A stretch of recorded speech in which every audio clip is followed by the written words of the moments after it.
Hi, my name is Lafrentz, and this is my Christian witness.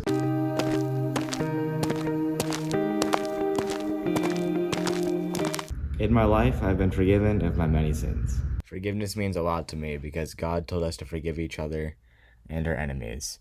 In my life, I have been forgiven of my many sins. God tells us to follow the 10 Commandments. Since I continue to break the 10 Commandments, I have to be forgiven over and over again. Normally, I would deserve some kind of justice, but instead, God gives His grace that I don't deserve and didn't earn. The prodigal son is a very powerful Bible story. It talks about how a father had 2 sons. He loved his sons very much, so when one of his sons asked for a share of his father's will, he had no trouble giving it to his son. His son happily takes his share and leaves home. He gambles all of his money away. The son wasted all of his dad's money. Soon thereafter, there's a famine. The son had no money, so he became a slave to get food.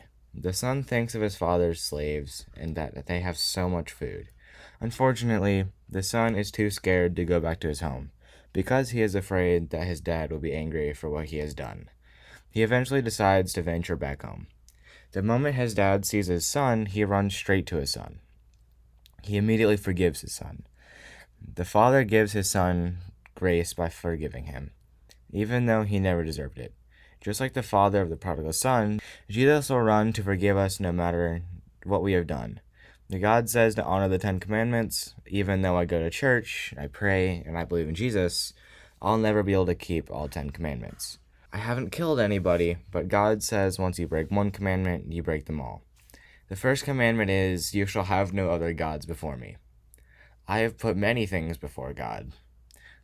I know that I shouldn't, but I'm still sinful. I was born with original sin. Everybody was.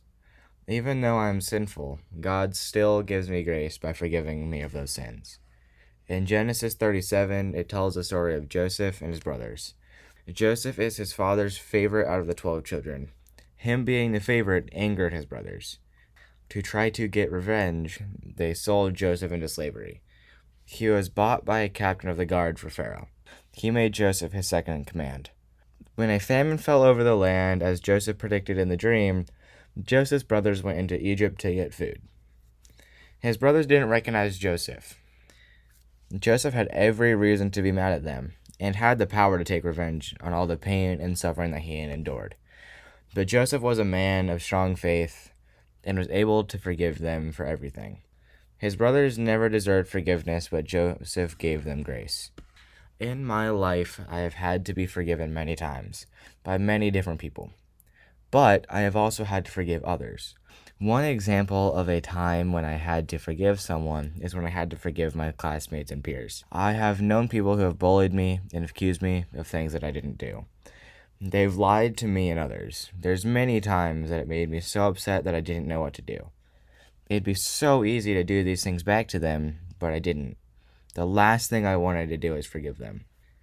After talking to different people about how I should address the problem, it occurred to me that Jesus died to forgive everyone's sin.